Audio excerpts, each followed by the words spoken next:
Hey guys, ಎಲ್ರಿಗೂ ನಮಸ್ಕಾರ, welcome back saga stories ಮಗ. It's all about Pavan Kumar Sharavat. ಎಲ್ಲ ಕ್ವಶನ್ಗಳಿಗೂ ಆನ್ಸರ್ ನಾನು ಕೊಡ್ತೀನಿ ಅಂತ ಪವನ್ ಕುಮಾರ್ ಶರಾವತ್ ಅವರು ಲೈವ್ ಬಂದಿದ್ರು, ನೋಡಿದ್ರು ಅಂತ ಅನ್ಕೊಂಡಿದ್ದೀನಿ. ಆ ಲೈವ್ನ ಫುಲ್ ಫ್ಲೆಡ್ಜ್ಡ್ ಆಗಿ ನೋಡಿ, ಡೀಟೇಲಾಗಿ ಎಕ್ಸ್ಪ್ಲೇನ್ ಮಾಡಿದ್ದಾರೆ.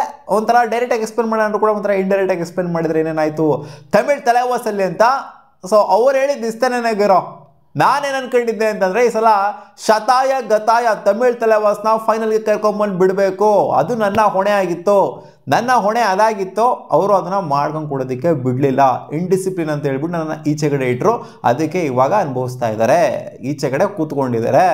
ಹೌದು, ತಮಿಳ್ ತಲೆವಾಸ್ ಎಲಿಮಿನೇಟ್ ಆಗಿದ್ದಾರೆ, ಪ್ಲೇ ಆಫ್ಸ್ಗೆ ಕ್ವಾಲಿಫೈ ಆಗಿಲ್ಲ.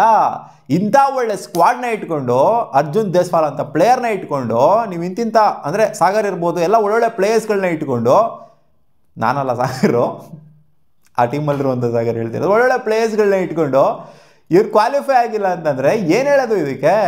ನನ್ನ ಇಟ್ಕೊಂಡು, ಅರ್ಜುನ್ ದೇಸ್ವಾಲ್ನ ಇಟ್ಕೊಂಡು, ಇನ್ನು ಮುಂತಾದ ಸಖತ್ತಾಗಿರುವಂಥ ಪ್ಲೇಯರ್ಸ್ಗಳನ್ನ ಇಟ್ಕೊಂಡು, ಕ್ವಾಲಿಟಿ ಟೀಮ್ನ ಇಟ್ಕೊಂಡು ಇವ್ರು ಕ್ವಾಲಿಫೈ ಆಗಿಲ್ಲ ಅಂತಂದರೆ ಇವ್ರ ಟೀಮ್ ಮ್ಯಾನೇಜ್ಮೆಂಟ್ನೇ, ಅಂದರೆ ಖಂಡಿತ ಮ್ಯಾನೇಜ್ಮೆಂಟ್ನೇ ಇದು, ಅಂದರೆ ಇಂಡಿಸಿಪ್ಲಿನ್ ಅಂತ ಇವ್ರನ್ನ ಏನು ಕಳಿಸಿದ್ರು, ಟೀಮಿಂದ ಈಚೆಗಡೆ ಕಳಿಸಿದ್ರು.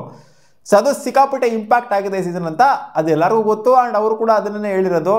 ನಾನು ಜಗಳ ಮಾಡಿದ್ರು, ಏನೇ ಫೈಟ್ ಮಾಡಿದ್ರು ಕೂಡ ಟೀಮ್ಗೋಸ್ಕರ ಫೈಟ್ ಮಾಡಿರ್ತೀನಿ. ಅಂದರೆ ಜಗಳ ಮಾಡಿರೋರು ಜಗಳ ಮಾಡಿಬಿಟ್ಟು ಹೊಡೆದಾಡ್ಬಿಟ್ಟಿದ್ದಾರೆ ಯಾರ ಜೊತೆಗೂ ಅಂತ ಅಲ್ಲ, ಒಟ್ಟಲ್ಲಿ ಅಡ್ವೈಸ್ ಕೊಡೋ ವಿಚಾರದಲ್ಲಾಗಿರ್ಬೋದು. ಏನಾಯಿತು ಒಂಥರ ಅಡ್ವೈಸ್ ಕೊಡೋ ವಿಚಾರದಲ್ಲೇ ಏನೋ ಒಂದು ಸ್ವಲ್ಪ ಕ್ಲಾಶ್ ಆಗಿದೆ ಮ್ಯಾನೇಜ್ಮೆಂಟ್ಗೂ ಪವನ್ ಕುಮಾರ್ ಶರಾವತ್ಗೂ ಕೂಡ ಅಂತ ಅನ್ನಿಸ್ತದೆ. ಮೇಲ್ನೋಟಕ್ಕೆ ಅವ್ರು ಹೇಳಿರೋದೆಲ್ಲ ನೋಡ್ತು ಅಂತಂದರೆ. ಏನೋ ಟೀಮ್ನ ಫ್ರೇಮ್ ಮಾಡೋವಂಥ ಟೈಮಲ್ಲಿ ಒಟ್ಟಲ್ಲಿ ಅವ್ರೇನು ಹೇಳೋದು ಅಂತಂದರೆ, ಸ್ಟಾರ್ಟಿಂಗ್ 7 ಇರಬೇಕಾಗಿರೋಂಥವ್ರು ಬಲಿಷ್ಠವಾಗಿರೋವಂಥವ್ರು ಇರಬೇಕು. ನಾವು ಮ್ಯಾಚ್ನ ಗೆಲ್ಲಬೇಕು ಅಂದರೆ ಬಲಿಷ್ಠವಾಗಿರೋವಂಥವ್ರು ಇರಬೇಕು. ಸೊ ನಾನು ಅಡ್ವೈಸ್ ಅಂತೂ ಕೊಡ್ತಾ ಇದ್ದೆ. ಆ್ಯಂಡ್ ಚಿಕ್ಕ ಪ್ಲೇಯರ್ ಆಗಿರಲಿ, ದೊಡ್ಡ ಪ್ಲೇಯರ್ ಆಗಿರಲಿ, ಅಥವಾ ನನ್ನ ಸಪೋರ್ಟ್ ಸ್ಟಾಫ್ ಆಗಿರಲಿ, ಯಾರೇ ಆಗಿರಲಿ, ಅನಲಿಸ್ಟ್ಗಳಾಗಿರಲಿ ಬಂದ್ಬಿಟ್ಟು ನನಗೆ ಅಡ್ವೈಸ್ ಮಾಡಿದ್ರು ಅಂತಂದರೆ ನಾನು ಅದನ್ನು ಕೇಳ್ತೀನಿ. ಚಿಕ್ಕ ಪ್ಲೇಯರು, ದೊಡ್ಡ ಪ್ಲೇಯರು, ಅವ್ರ ಅನಲಿಸ್ಟು, ಅವ್ರ ಸಪೋರ್ಟ್ ಸ್ಟಾಫು, ಅವ್ರು ಚಿಲ್ಲರೆ ಪಲ್ದ್ರೆ ಅನ್ನೋ ಥರ ಎಲ್ಲ ನಾನು ಡಿಫ್ರೆನ್ಷಿಯೇಟ್ ಮಾಡೋದಿಲ್ಲ. ಯಾರೇ ನನಗೆ ಅಡ್ವೈಸ್ ಮಾಡೋದಕ್ಕೆ ಬಂದರೂ ಕೂಡ ನಾನು ಕೇಳ್ತೀನಿ, ಅದನ್ನು ಆಕ್ಸೆಪ್ಟ್ ಮಾಡ್ತೀನಿ. ನಾನು ಜೂನಿಯರ್ ಪ್ಲೇಯರ್ಸ್ ಆಗಿದ್ರು ಕೂಡ ನಾನು ಆಕ್ಸೆಪ್ಟ್ ಮಾಡ್ತೀನಿ. ಆ್ಯಂಡ್ ನಾನು ಅಡ್ವೈಸ್ ಕೊಡೋದ್ರಲ್ಲಿ ನಿಸ್ಸೀಮ ನಾನು, ಅಂದರೆ ನಾನು ಅಡ್ವೈಸ್ ಕೊಡ್ತಾ ಇರ್ತೀನಿ. ಅದನ್ನು ಇವರು ಸೀರಿಯಸ್ ಆಗಿ ತೊಗೊಂಡಿಲ್ಲ, ಕೆಲವೊಂದು ಟೈಮ್ ಇವರು ಸೀರಿಯಸ್ ಆಗಿ ತೊಗೊತಾ ಇರಲಿಲ್ಲ. ಸೊ ಆ ವಿಚಾರದಲ್ಲಿ ಖಂಡಿತ ಇದು ಈಗೋ ಕ್ಲಾಶ್ಗಳು, ಅಂದರೆ ಬೇಸಿಕಲಿ ಆಗಿರೋದೇ ಈಗೋ ಕ್ಲಾಶು. ಸೊ ಅವ್ರು ಹೇಳೋದನ್ನ ಇವ್ರು ಕೇಳಲ್ಲ, ಇವ್ರು ಹೇಳೋದನ್ನ ಅವ್ರು ಕೇಳಲ್ಲ. ಅದಕ್ಕೋಸ್ಕರ ಇಂಡಿಸಿಪ್ಲಿನ್ ಅಂತ ಅವರು ಅಫಿಷಿಯಲಿ ಹೇಳ್ಬಿಟ್ಟು ಟೀಮಿಂದ ಈಚೆಗಡೆ ಇಟ್ಟಿದ್ರು ಅಷ್ಟೇ. ನಮಗೆ ಪವನ್ ಕುಮಾರ್ ಶರಾವತ್ ಬೇಡ, ಅವರು ಹೇಳೋ ಥರ ಎಲ್ಲ ನಾವು ಇರೋಕ್ಕಾಗೋದಿಲ್ಲ. ಅಂದರೆ ಅವ್ರು ಏನು ಹೇಳ್ಬಾರ್ದೇನು ಹೇಳಿರಲ್ಲ, ಅದೇ ಈ ಪ್ಲೇಯರ್ನ ಆಡಿಸಿ ಆ ಪ್ಲೇಯರ್ನ ಆಡಿಸಿ ಅಂತ ಹೇಳಿರ್ಬೋದು. ಅದಕ್ಕೋಸ್ಕರ ಈಗೋ ಕ್ಲಾಶ್ಗಳನ್ನ ಮಾಡಿಕೊಂಡು ಇವಾಗ ಕೂತ್ಕೊಂಡಿದ್ದಾರೆ, ಎಲಿಮಿನೇಟ್ ಆಗಿಬಿಟ್ಟು ಕೂತ್ಕೊಂಡಿದ್ದಾರೆ. ಸೊ ಇಂಥ ಫಿಟ್ನೆಸ್ಸು ಅವರು ರಿಯಾಬ್ ಎಲ್ಲ ಮಾಡ್ಕೊಂಬಂದು, ಇಂಥ ಫಿಟ್ನೆಸ್ಸು ನನ್ನ ಕೆರಿಯರಲ್ಲೇ ಇರಲಿಲ್ಲ. ಈ ವರ್ಷ ನನಗಿದ್ದಂಥ ಫಿಟ್ನೆಸ್ಸು, PKL ಇದ್ದಂಥ ಫಿಟ್ನೆಸ್ಸು ನನ್ನ ಕೆರಿಯರಲ್ಲೇ, ಇನ್ಕ್ಲೂಡಿಂಗ್ ಬೆಂಗಳೂರು ಬುಲ್ಸಲ್ಲಿ ಇದ್ದಾಗಲೂ ಕೂಡ ನಾನು ಈ ರೇಂಜಿಗೆ ಫಿಟ್ಟಾಗಿ ಇರಲಿಲ್ಲ. ಈ ಸೀಸನ್ ನಾನು ಏನೋ ಒಂದು ಸಪ್ರೇಟಾಗಿ ಮಾಡಬೇಕು ಅಂತ ಅಂದ್ಕೊಂಡು ಅಷ್ಟೊಂದೆಲ್ಲ ರಿಯಾಬ್ ಮಾಡಿಕೊಂಡು ಅಷ್ಟೊಂದೆಲ್ಲ ಫಿಟ್ಟಾಗಿ ಬಂದೆ. ಇಲ್ಲಿ ನೋಡ್ತಾನೆ ಅವ್ರು ಇಂಡಿಸಿಪ್ಲಿನ್ ಅಂದ್ಬಿಟ್ಟು ನನಗೆ ಕಳಿಸ್ಬಿಟ್ರು. ಆ ಮ್ಯಾನೇಜ್ಮೆಂಟ್ ಅವ್ರ ತಲೆಗೆ ಯಾರು ಇದೇನು ತುಂಬಿದ್ರೋ ಗೊತ್ತಿಲ್ಲ, ಅಂದರೆ ಅವ್ರಿಗೆ ಗೊತ್ತು ಯಾರ್ಯಾರು ಏನೇನು ತುಂಬಿದ್ದಾರೆ ಅಂತ. ಪವನ್ ಕುಮಾರ್ ಶರಾವತ್ನ ಇಲ್ಲಿ ಇಂಡಿಸಿಪ್ಲಿನ್ ಅಂತ ಈಚೆಗಡೆ ಕಳಿಸ್ಬೇಕು ಅಂತ ಅಂದರೆ ಅಲ್ಲಿ ಒಬ್ಬರ ಕೈವಾಡ ಅಂತ ಇರೋದಿಲ್ಲ, ಸುಮಾರು ಜನರ ಕೈವಾಡ ಅಂತೂ ಖಂಡಿತ ಇರುತ್ತೆ. ಒಟ್ನಲ್ಲಿ ಅವ್ರು ಹೇಳಿದ್ದು ಮುಂಚೆ ಹೆಂಗೆ ಅಂದರೆ ಒಬ್ಬರು ಕೈವಾಡ ಇದೆ ಅದರಲ್ಲಿ ಅಂತ. ಸೊ ಸುಮಾರು ಜನದ ಕೈವಾಡ ಅಂತೂ ಇದ್ದೇ ಇರುತ್ತೆ. ಅವ್ರ ಹೆಸರನ್ನ ಹಾಳು ಮಾಡಬೇಕು ಅನ್ನೋ ಒಂದು ಇಂಟೆನ್ಷನ್ ಅಂತೂ ಇದ್ದೇ ಇರುತ್ತೆ. ಆ್ಯಂಡ್ ಸ್ಪೀಕಿಂಗ್ ಅಬೌಟ್ ಏಷ್ಯನ್ ಗೇಮ್ಸಲ್ಲಿ ಗೋಲ್ಡ್ ಮೆಡಲ್ ತಗೊಂಬರಬೇಕು ಅಂತಂದರೆ ಇಂಡಿಯಾಗೆ ಸುಮ್ಮನೆ ಮಾತಂತೂ ಆಗಿರಲಿಲ್ಲ. ಫೈಟ್ ಮಾಡಿದ್ರು. ಇನ್ಫ್ಯಾಕ್ಟು ನೋಡಿರ್ತೀರ ಅಂತ ಅನ್ಕೊಂಡಿದ್ದೀನಿ, ಪವನ್ ಕುಮಾರ್ ಶರಾವತ್ ಯಾವ ಥರ ಫೈಟ್ ಮಾಡಿದ್ರು ಅಂತ. ಕ್ಯಾಪ್ಟನ್ನು ನಿಂತ್ಕೊಂಡು ಮುಂದೆ ನಿಂತ್ಕೊಂಡು ಫೈಟ್ ಮಾಡ್ತಾರೆ. ಅವ್ರಿಗೆ ಗೋಲ್ಡ್ ಮೆಡಲ್ ಹೊರಟೋಗ್ಬಿಟ್ಟಿರುತ್ತೆ ಆಲ್ಮೋಸ್ಟು. ರೂಲ್ ಬುಕ್ನೆಲ್ಲ ತರಿಸಿ, ರೂಲ್ ಏನು ಅಂತ ಓದಿಸಿ, ಆಮೇಲೆ ಪಾಯಿಂಟ್ ಬರೋವ್ರಿಗೂ ಬಿಡಲಿಲ್ಲ, ಗೋಲ್ಡ್ ಮೆಡಲ್ ಎತ್ತೋವ್ರಿಗೂ ಬಿಡಲಿಲ್ಲ. ನಾನು ಫೈಟ್ ಮಾಡೇ ಮಾಡ್ತೀನಿ, ನನ್ನ ಟೀಮಿಗೋಸ್ಕರ ನಾನು ಫೈಟ್ ಮಾಡೇ ಮಾಡ್ತೀನಿ. ಅದು PKL ಆದರೂ ಅಷ್ಟೇ, ಅದು ಏಷ್ಯನ್ ಗೇಮ್ಸಲ್ಲಾದರೂ ಅಷ್ಟೇ, ಏಷ್ಯಾ ಕಪ್ಪಲ್ಲಾದರೂ ಅಷ್ಟೇ, ಎಲ್ಲಾದರೂ ನಾನು ಫೈಟ್ ಮಾಡೇ ಮಾಡ್ತೀನಿ. ಟೀಮ್ ಗೆಲ್ಲಬೇಕಷ್ಟೇ ನನಗೆ ಮೇಯ್ನ್ ಮುಖ್ಯವಾಗಿ. ಟೀಮ್ಗೋಸ್ಕರ ಫೈಟ್ ಮಾಡೇ ಮಾಡ್ತೀನಿ. ಅದು ಸ್ವಲ್ಪ ಜನಕ್ಕೆ ಇಂಡಿಸಿಪ್ಲಿನ್ ಅಂತ ಅನ್ನಿಸ್ಬೋದು. ಹೌದು, ಅಲ್ಲಿ ಏಷ್ಯನ್ ಗೇಮ್ಸಲ್ಲಿ ನೋಡಿದ್ದೀರಾ ಅಂತಂದರೆ ಅದು ಇಂಡಿಸಿಪ್ಲಿನ್ ಅಂತ ಕೆಲವ್ರಿಗೆ ಅನಿಸಿರ್ಬೋದು. ಬಟ್ ಫೈಟ್ ಮಾಡಿದ್ರು, ಫೈಟ್ ಮಾಡಿದ್ಕೆ ಅಲ್ಲಿ ಗೋಲ್ಡ್ ಮೆಡಲ್ ಸಿಕ್ಕಿದ್ದು. ಅಲ್ಲಿ ನ್ಯಾಯಯುತವಾಗಿ ಕೇಳಿದ್ರು. ಅಲ್ಲಿ ಹೌದು, ನ್ಯಾಯಯುತವಾಗಿ ಇದರಲ್ಲಿ ಪವನ್ ಕುಮಾರ್ ಶರಾವತ್ ಏನು ಅನ್ಯಾಯದ ರೀತಿಲಿ ಹೋಗಿ ಏನು ಕೇಳಲಿಲ್ಲ, ಏನು ಇಂಡಿಸಿಪ್ಲಿನ್ನ ತೋರಿಸ್ತಿಲ್ಲ.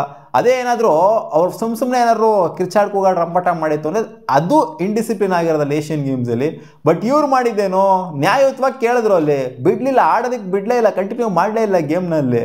ನನಗೆ ಬೇಕು ರೂಲ್ ಬುಕ್ ತೊಗೊಂಬಂದ್ಬಿಟ್ಟು, ನಿಮ್ದೇನು ರೂಲು, ನೀವು ರೆಫ್ರಿ ಆಗಿರಿ, ರೂಲ್ ಬುಕ್ ತೊಗೊಂಬಂದು ಓದಿ, ನಿಮಗೂ ಕನ್ಫ್ಯೂಷನ್ ಇದೆ ಅಂತಂದರೆ ಆಮೇಲೆ ತೀರ್ಪನ್ನ ಕೊಡಿ ನೀವು ಅಂತ ಜಗಳ ಮಾಡ್ಕೊಂಡು ಕುತ್ಕೊಂಡ್ಬಿಟ್ರು ಅಲ್ಲೇನೆ. So it's not indiscipline. ಅದು ನ್ಯಾಯ ಕೇಳ್ತಾ ಇದ್ದಾರೆ ಅಷ್ಟೇನೆ. ಹೌದು, ಕೆಲವರಿಗೆ ಅದು ಇಂಡಿಸಿಪ್ಲಿನ್ ಅಂತ ಅನ್ನಿಸ್ಬೋದು. ಅದನ್ನು ನಾನು ಇಲ್ಲೂ ಕೂಡ ಮಾಡ್ತಿದ್ದೆ ಅಷ್ಟೇನೆ, ಬೇರೆ ಏನೂ ಇಲ್ಲ. ನನ್ನ ಟೀಮ್ ಗೆಲ್ಲಬೇಕಾಗಿತ್ತು, ನನಗೆ ತಮಿಳ್ ತಲೆವಾಸ ನಾನು ಫೈನಲ್ಸಿಗೆ ಕರ್ಕೊಂಡು ಹೋಗಬೇಕಾಗಿತ್ತು, ಅದು ನನ್ನ ಜವಾಬ್ದಾರಿ. ನಾನು ಅದಕ್ಕೆ ಹೋರಾಟ ನಡೆಸ್ತಿದ್ದೆ ಹೊರತು ನಾನಿಲ್ಲಿ ಇವ್ರ ಜೊತೆಗೆ ಜಗಳ ಆಡಬೇಕು, ಅವ್ರ ಜೊತೆಗೆ ಜಗಳ ಆಡಬೇಕು, it's none of my business. ಅವ್ರ ಜೊತೆ ಜಗಳ ಆಡಬೇಕು, ಅವ್ರ ಜೊತೆ ಕಿತಾಪತಿ ಮಾಡ್ಕೋಬೇಕು, ಫ್ರಾಂಚೈಸ್ ಜೊತೆ ಕಿತಾಪತಿ ಮಾಡ್ಕೋಬೇಕು, ಕೋಚ್ ಜೊತೆ ಕಿತಾಪತಿ ಮಾಡ್ಕೋಬೇಕು, ಇವೆಲ್ಲ ನನಗೆ ಇಂಟೆನ್ಷನ್ನೇ ಇಲ್ಲ. ನನಗೆ ಟೀಮ್ ಗೆಲ್ಲಬೇಕು ಅಷ್ಟೇನೆ.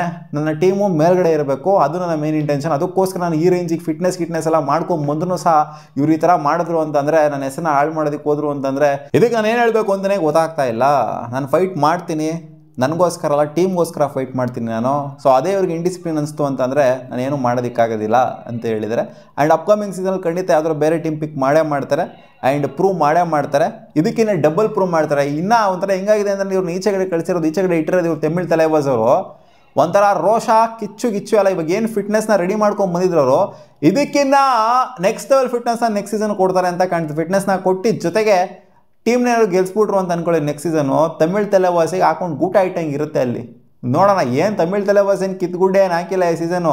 ಎಲಿಮಿನೇಟ್ ಆಗಿದ್ದಾರೆ ಅಲ್ಲಿ ಪವನ್ ಶರಾವತ್ನ ಈಚೆ ಇಟ್ಬಿಟ್ಟು. ಏನು ಸಾಧನೆ ಮಾಡೋಕ್ಕೋಸ್ಕರ ಈ ಥರ ಇಂಡಿಸಿಪ್ಲಿನ್ ಅಂತ ಮಾಡಿದ್ರು ಅಂತ ಗೊತ್ತಿಲ್ಲ. ನಾನು ನೋಡಿದ್ರೆ for the very first time ಈ ಥರ ಒಬ್ಬ ಪ್ಲೇಯರ್ನ ಇಂಡಿಸಿಪ್ಲಿನ್ ಅಂತ ಈಚೆ ಕಡೆ, ಅದು ಸೀಸನ್ ಸ್ಟಾರ್ಟಿಂಗಲ್ಲೇ ಇಟ್ಟಿರೋಂಥದ್ದು. ಸೊ ತಮಿಳ್ ತಲೆವಾಸ್ಗೆ ಅವಮಾನ ಆಗಬೇಕು ಹಂಗೆ ನೋಡೋಕೋದ್ರೆ. ಪವನ್ ಕುಮಾರ್ ಶರಾವತ್ಗೆ ಅವಮಾನ ಆಗೋದೇ ಇಲ್ಲ ಈ ಮ್ಯಾಟ್ರಲ್ಲಿ. ಯಾಕಂದರೆ ಪವನ್ ಶರಾವತ್ ಏನು ಅಂತ ಇಡೀ PKL ಫ್ಯಾನ್ಸ್ಗಳಿಗೆಲ್ಲ ಗೊತ್ತು.